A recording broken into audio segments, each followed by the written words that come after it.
Well, hello, it's Heike, and welcome to another episode of the Pursue Your Spark podcast. Thank you so much for taking time out from your busy day to be here and listen to today's interview. Are you a rebel? Are you somebody who has an inner rebel just waiting to jump out and be released and do the things that you always wanted to do? Brave and courageous? Then today's episode is for you. My fellow German, Angie, or Angie as we call her in German, is here to show you what it's like to become a midlife rebel and turn into an ageless rebel. I know you will be in awe and enjoy today's show. Are you ready to take back your fitness lifestyle? After all the years taking care of everybody else, you feel it's your turn for self-care. But after all those years, you lack the confidence to where even start.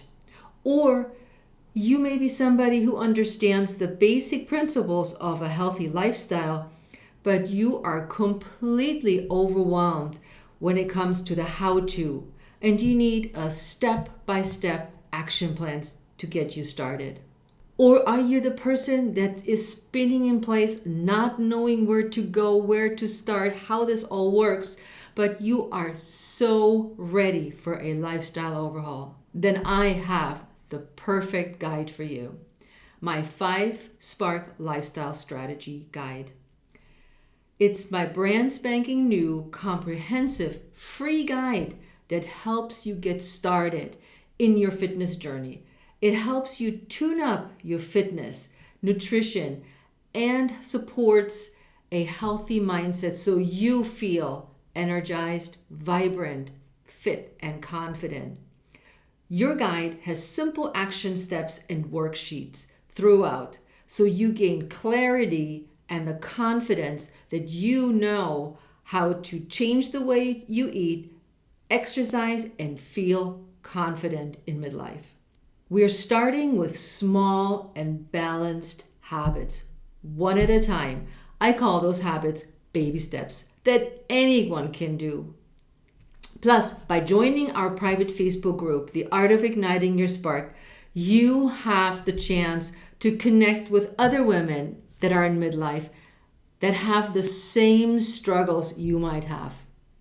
But we're here to support each other, and I will be in the group to answer any questions you might have. The link is in the show note. Get your 5 Spark Life Strategy Guide now. Hey there, you're listening to the Pursue Your Spark podcast. I'm your host, Heike Yates. We're here to help you live a healthy, fit, and confident lifestyle with tips, strategies, and interviews. Listen to the most inspiring women and how they dared to live the life they dreamed of and handled roadblocks in their path. Well, hi, everybody. Today's guest is Angie Weihs, also known as Angie. Angie started her career as a journalist and published writer, living through entrepreneurial adventures for 3 decades, and closes the circle by reinventing herself as a writer in Hollywood. 3 years ago, she created the Ageless Rebellion movement as a fight against ageism, and on this journey, she discovered what ageless truly means, a simple term with magical powers. Welcome to the show, Angie. Oh, I'm so happy I'm here. I have so much to say, and I cannot possibly put it into 1 hour or 45 minutes. So I will have to focus.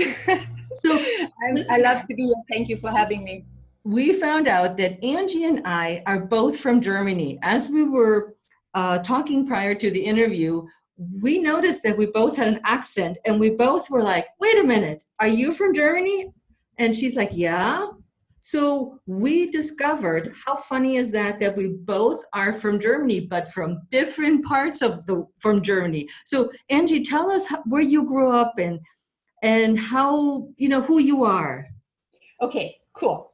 So first of all, one of my little tidbits is, as I am European, my name Angelica was always used by my dad when he wanted to scold me. So I skipped the Angelica for the fun journalist. I was a serious Angelica in my entrepreneurial journeys. But then when I decided a couple of years ago to be a writer and a journalist again, which was the way how I started my life, my professional life, I thought, no, I have to be the fun woman. And the fun woman is Angie. And it is not Angie. I realized then I'm not in Europe anymore.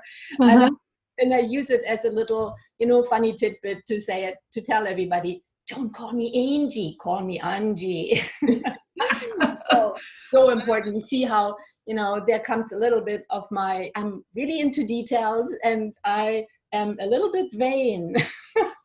There's the little rebel already coming out. Yeah, and so my as I take everything in life as an opportunity to discover my truth or other people's truth and to transform it, I also discovered my vanity as something I don't have to be guilty about anymore, but I can use it, and I think everybody can use it in a really cool way to see, what does it mean to be vain, and what are we afraid of not to be good enough or pretty enough or I don't know what, and then turn it around, make the best out of it, make the opposite of everything we think we are bad at or it's our fault or our failures or whatever.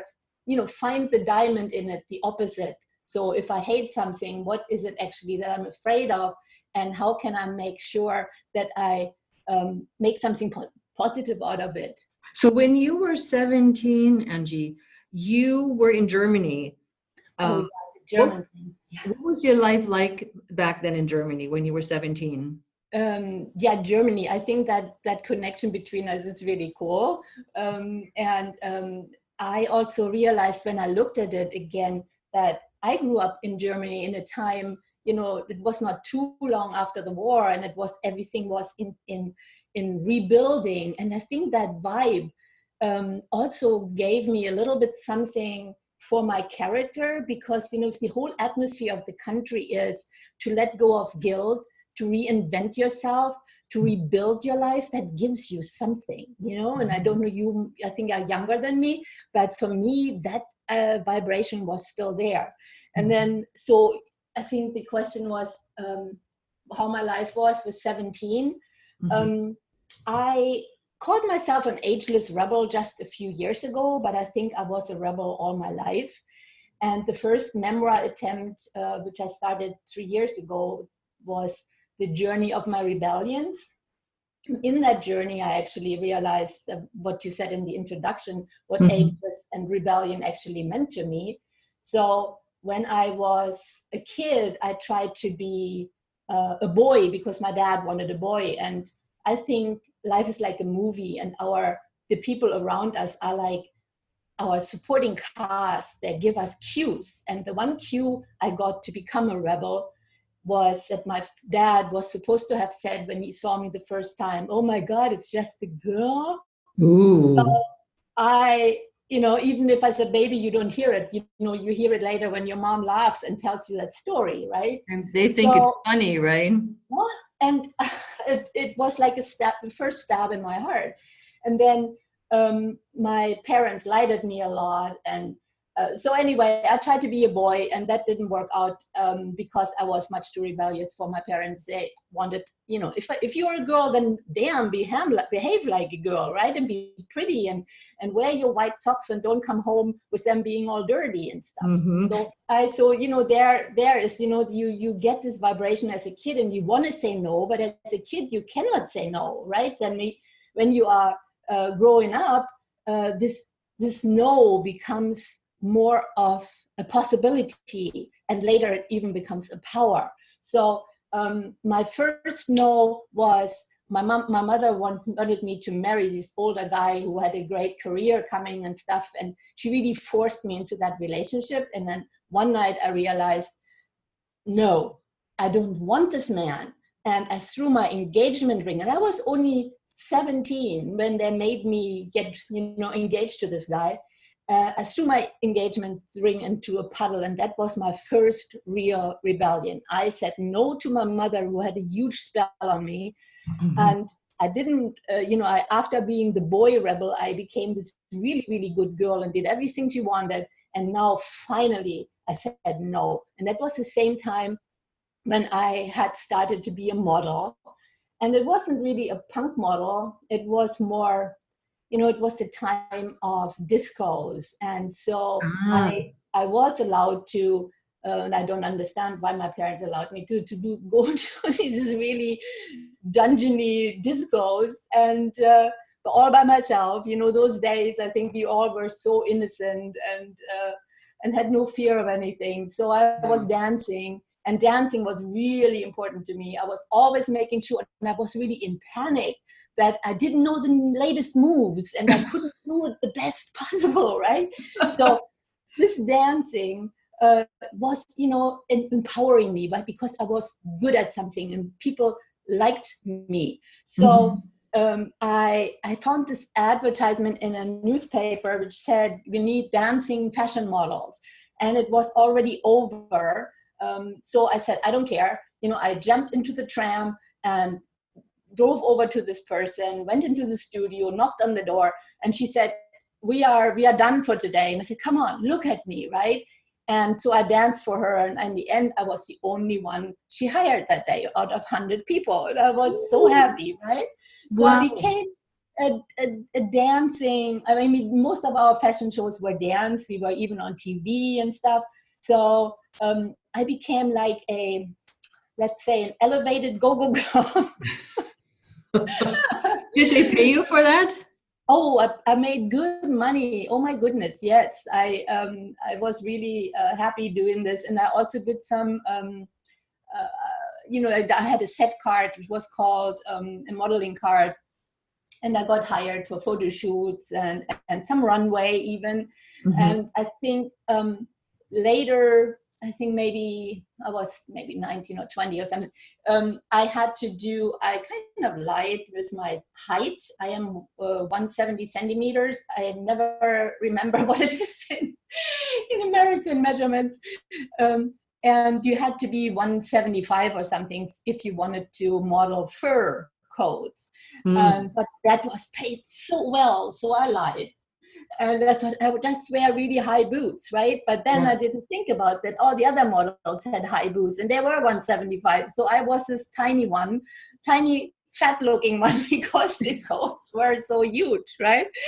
So I got scolded, and I think that was one of the first moments where I couldn't handle my own competition with myself anymore, because, modeling, you always have to look good. And if you're vain, it is a lot of stress, right? And I have always looked in every mirror and every shiny surface I could see anywhere. But, modeling didn't help that insecurity, which it really is, right? So the mirror was always, giving me the answers. Yes, you are still there. Yes, you are okay. Right. So in our days today, I look into the mirror of other people. But now, Angie, was that the catalyst of you starting to write? How did that happen? Because you got a master's in German literature in Germany. Yes. Was that about the same time? It was a little bit later. It was, I had this weird relationship to this older man. Became a model that rebelled me a little bit. It gave me more confidence to say no to him. After I said no, I did what I always wanted and what I was not allowed to do, to go to college. And now I made sure I got the permission of my dad to do so. So 2 months after I had quit from this relationship, I got my own apartment. I signed up for college. And I went to college studying first English and sports, which didn't really fit to my fake eyelashes so much, because the sports people always were joking about me when I came, after rehearsals and stuff. So I skipped all this English and sports and went to the ones who were calling me. That was the rebels. It was in the 70s, and the German literature people, they were the cool rebels. And I didn't want to study German literature because I thought that it was such a cool thing to study. I wanted to go there because they were rebels and I wanted to be one. And I was, from a conservative Catholic household. I didn't really know what that all meant. So in my life, I always make decisions. And then afterwards, I learn what it's all about, right? So Angie, I can't tell you. Angie, we're in so many respects so much alike. It's frightening. Oh, really? That is so cool. Are you a good frightening? It's like, whoa, there's another German rebel. Are you a jumper into actions also before you think? Yep. Oh, cool. I'm very impulsive, and then afterwards I think, oh, what did I get myself into? And I'm like, it's going to be fine. It's going to work out. Exactly. And I did. So I fell in love with my literature professor, who was, just a couple of years older than me. And he was I was from a petit bourgeois, from a lower middle class household. He was from higher up, from the bourgeoisie. And he taught me, he was the first guy I actually hit on ever, because now I was the rebel and I was trying out what it meant to be an empowered girl. And so I went to him and said, hey, are you coming to this party tonight? And anyway, we went to the party, and my ex-fiancé was there, telling him that I was a whore.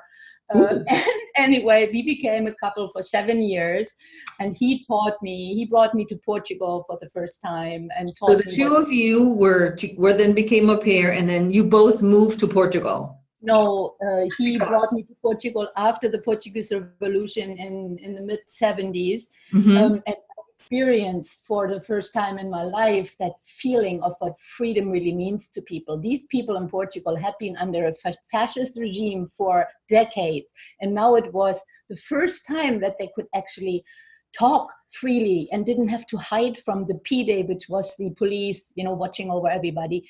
So that feeling in this country was just gives me the shivers today, honestly.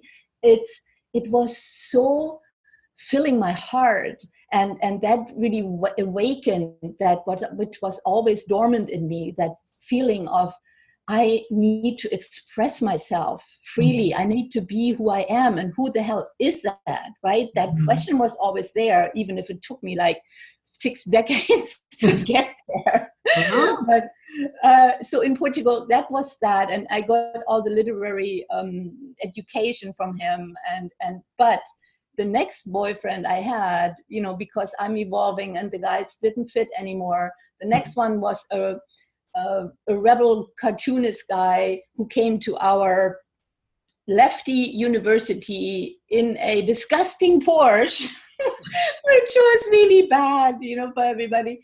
But I loved it, of course. He was a rebel within the rebels. And so we got together a couple of years later, and he was the one who helped me to tune into my writing. I was writing poems at the time. I sent my rebel poems to a big editor, public publisher, and they sent it back to me with one sentence: "No, thank you. We do not have space for this type of literature."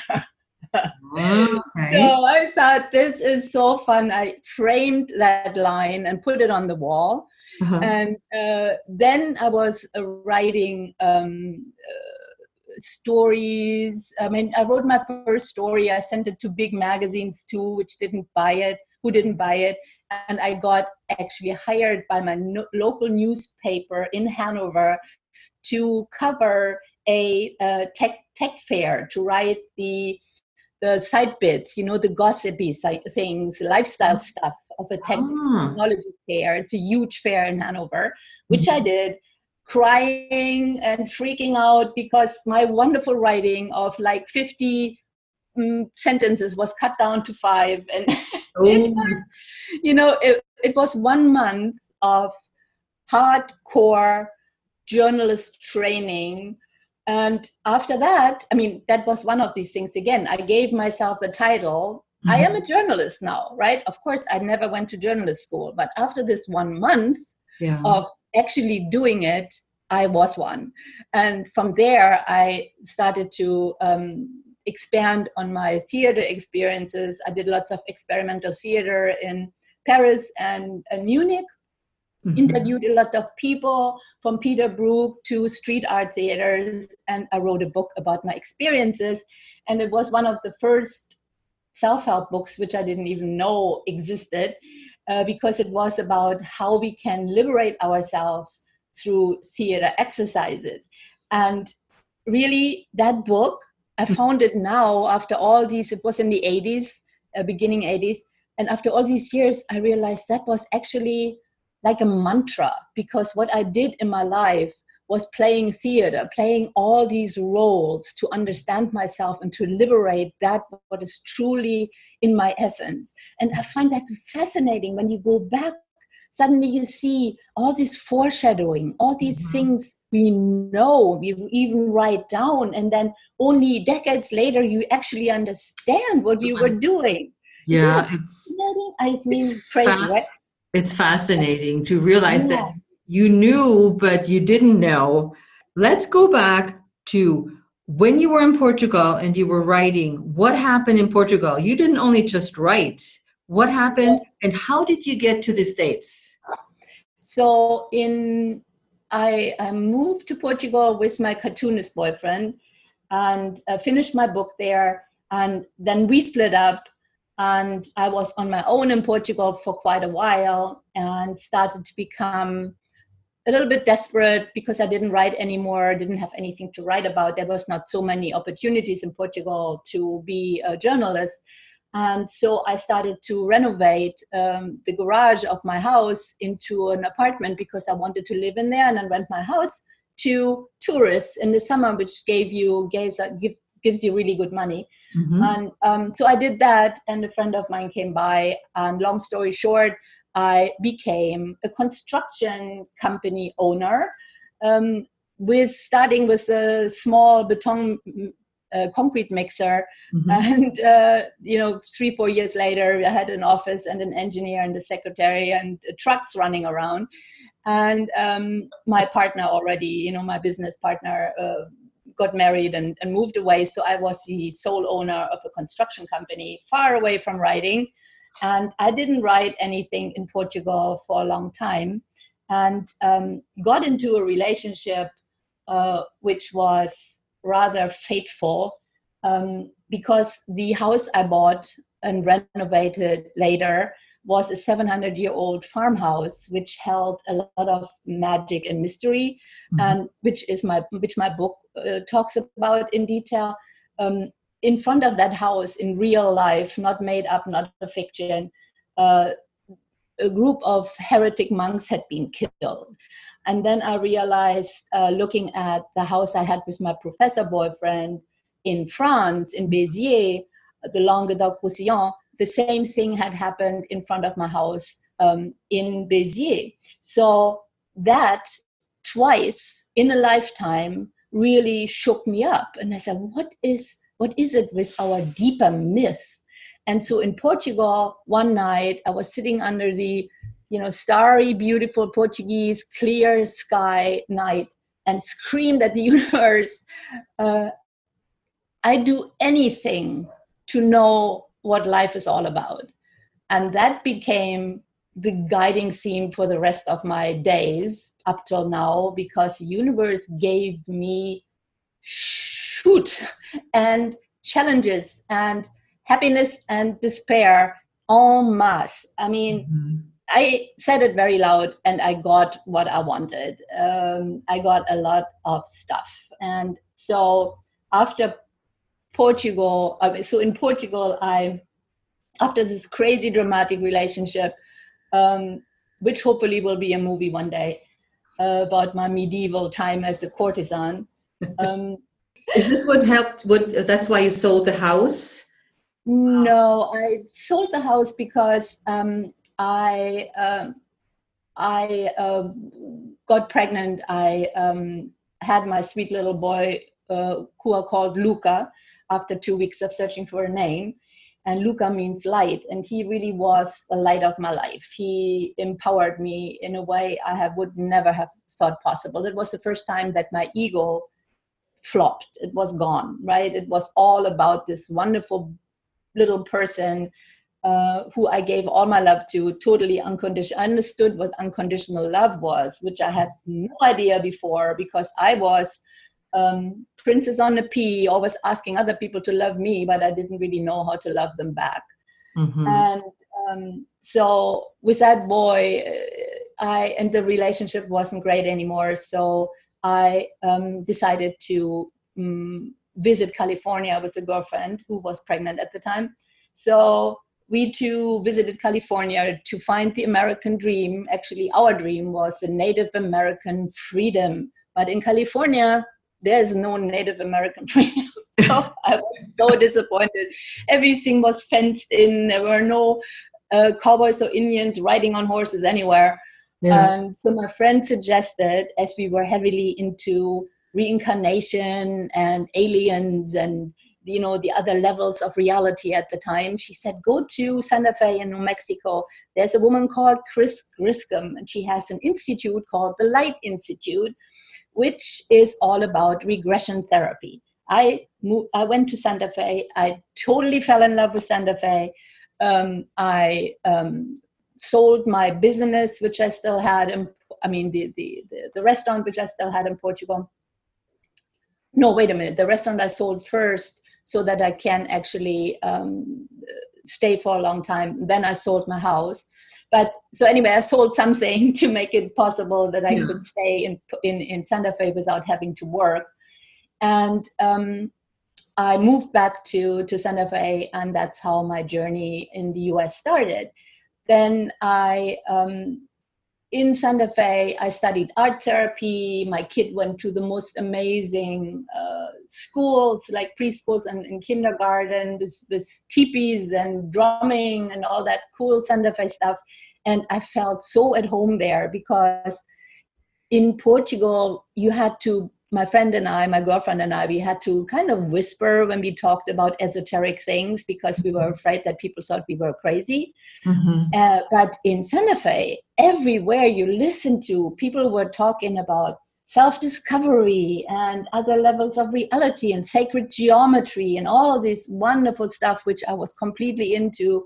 I read E.T. 101 and The Bringers of the Dawn, and I was in heaven. That resonated with me and still does. Uh-huh. Not that it's not my main focus anymore, but at the time it was.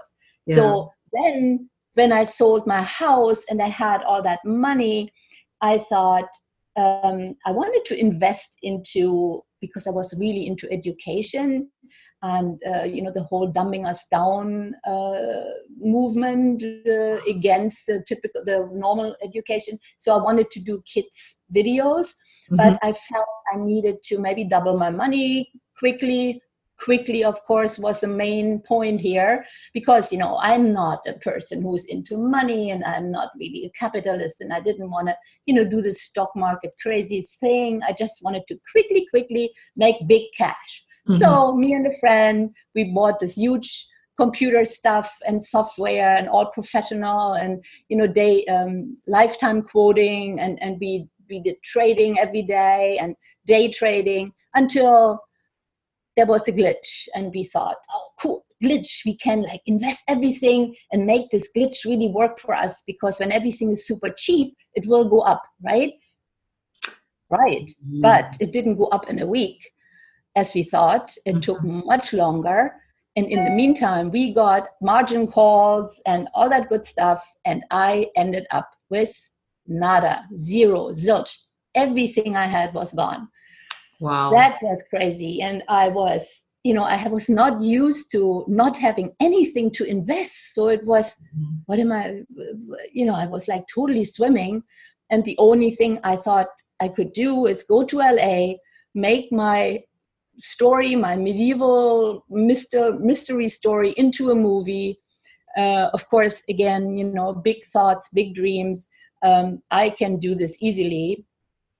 And so I took my half-written screenplay and my kid and my dog, put everything in my Toyota four-wheel drive, and drove to Los Angeles, where I got a house sit from a friend. And that was in Topanga. And so that's how I got there. And my story was not pretty because I totally resisted my reality. And when I finally got a job, I already had maxed out my credit cards. And I got a job. I went to a restaurant who had an ad out for looking for a wedding planner. And I thought, hey, I had an art gallery in Portugal. I was running super big performances for 200 people every month. And I, created a restaurant out of nothing. I am the perfect woman for being a wedding planner. And not that I liked white wedding dresses or wanted to get married ever, but it was really a really good job, right? And it was fate also, because I had to look at all these wedding dresses all the time and understand that love between two people was actually possible, which I had in the meantime given up on. So I got this, I went there, I had a 1 hour interview with the owner and told her how amazing I was. I was really full of my wonderful successes in the past. And at the end, she took my hand and she looked at me very sweetly and said, "My dear, why don't you start as a hostess?" Oh Oh no! my God, that was like me. I had to take a job. I mean, where I get $10 an hour, like a normal person. Like, these hostess jobs were meant for, aspiring actresses or somebody, with 25. Not, I was 40, 40 or 45 already. I think 45. Gosh, you have to start as a hostess at 45. And then, but I did this in this restaurant, was really a life changer, because when I look back at my life, it's really written in 4 big acts. The first one was the rebel, saying no to everything and rebelling against everything. The second one was my yes, like, I want this ego. I want to be a restaurateur. I want to be an art gallery owner. I want to be this and this and that. And I got everything I wanted. The third one was in Topanga, I am not.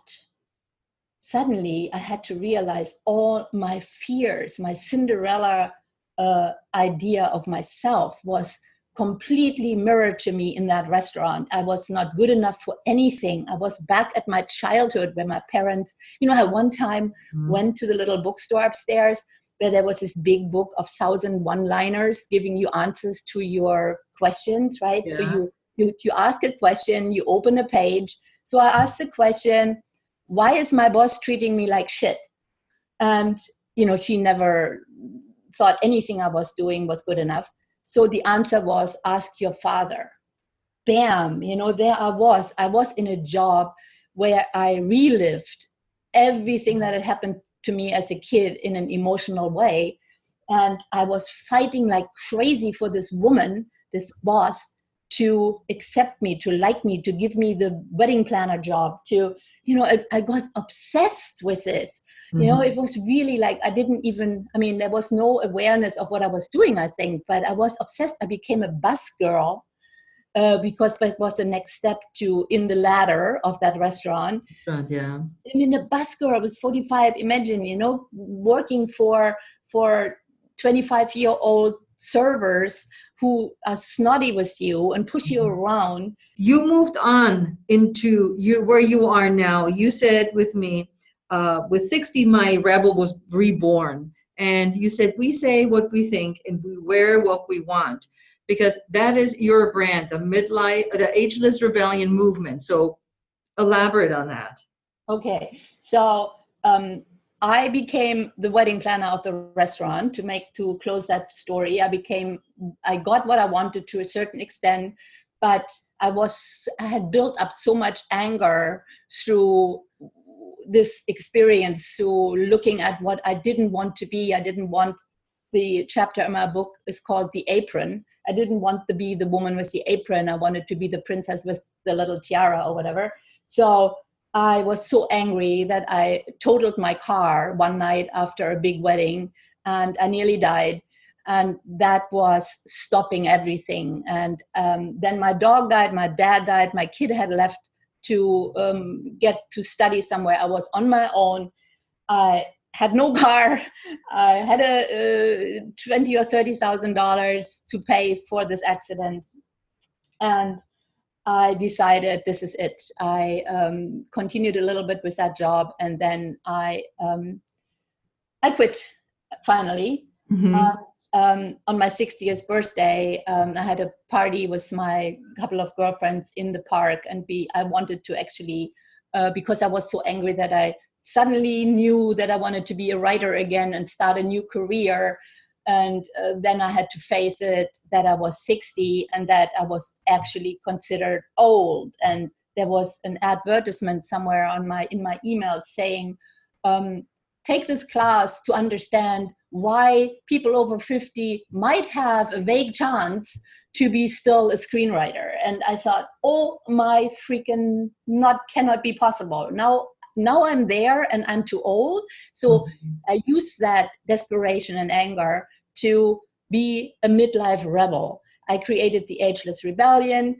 I started, lots of different things. I went to lots of longevity and life extension conferences, and I learned how could I live forever and how could I make aging, not a reality. And so I was like, again, a rebel against that word old. One of my first lines was, never ever call me senior. And so it was all about rebelling against again.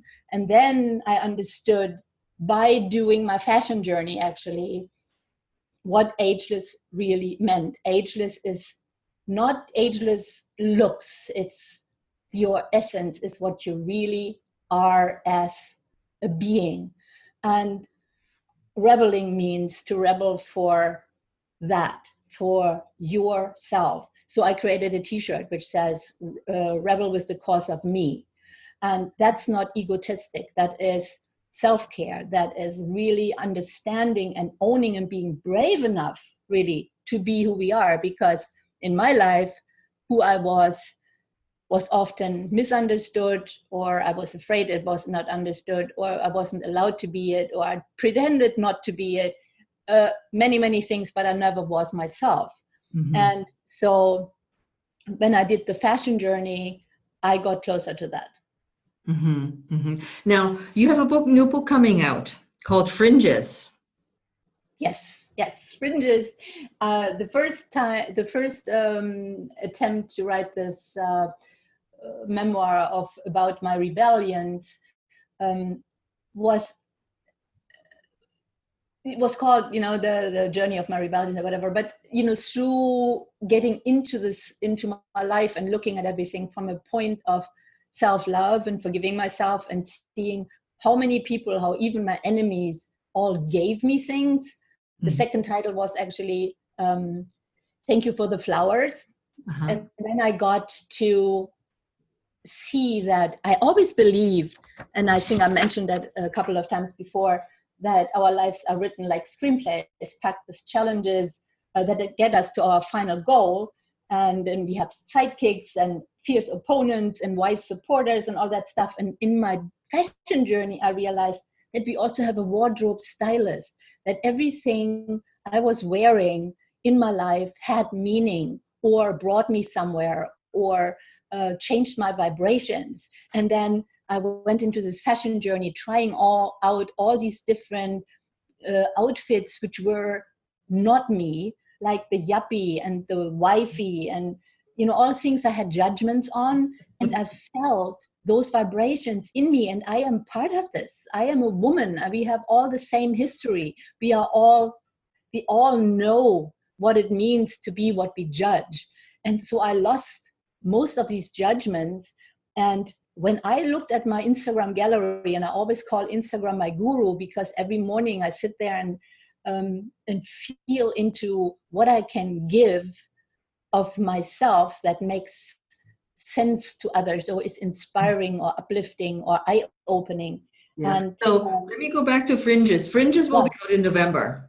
Yes. Yep. And Fringes is about, the subtitle is when outfits talk, magic happens.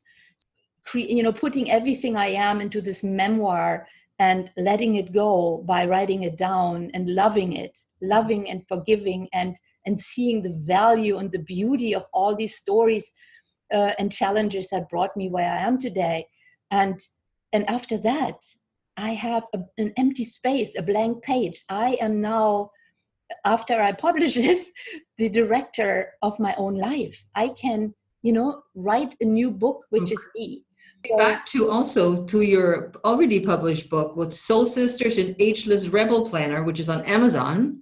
Yes, and they are, they were, because I was a bit afraid of the grand work of writing a book, I thought I'd do something smaller first. And it was what had helped me to get closer to myself, which are planners. These are no books, these are planners, which, where everything I did, like they have a space for morning pages, a space for framing your day with your plans and so on. Then a space for controlling and writing down what you do, what you eat, how much water you drink, to have a commitment buddy and an observer of, because, I always said I only had a cookie a day. And then when I did this, I realized I had 10 cookies a day, So when you look at all the things that you've published, so they can get the Soul Sisters and Ageless Rebel Planner on Amazon. Now you mentioned Instagram. Where can people reach you on Instagram and how can they discover more about you? On Instagram, my handle is the Ageless Rebellion. And that is really my, the creation of myself, my alter ego. Everything which is in there is me. But how about Facebook? What is your handle on Facebook? I have a Facebook group where people can sign up for. That's a private group. It's called Ageless Rebel. On YouTube, I just started. It's also Ageless Rebel. Ageless Rebel. Okay, so people can find you, the Ageless Rebellion, on Instagram. Do you have a website? Yes, my name, Angie Weihs.com. Okay, super. So people can find you there, find your books there, as well as on Amazon. We put a link in the show notes. So Angie, it was a pleasure talking to you today. Thanks for being here in DC from LA. Okay, thank you so much for letting me go on and on. It was a joy. So Angie, we'll talk to you soon. Bye. Okay, bye. So what do you think? Are you with us, Ageless Rebel? Please reach out to us on Instagram at Heike Yates or the Pursue Your Spark podcast and all of Angie's channels, and get her book. And I can't wait for her new book, Fringes, to come out. So stay in touch with us. Let us know how this episode inspired you. And I'll see you next time at the Pursue Your Spark podcast. Until then, ciao.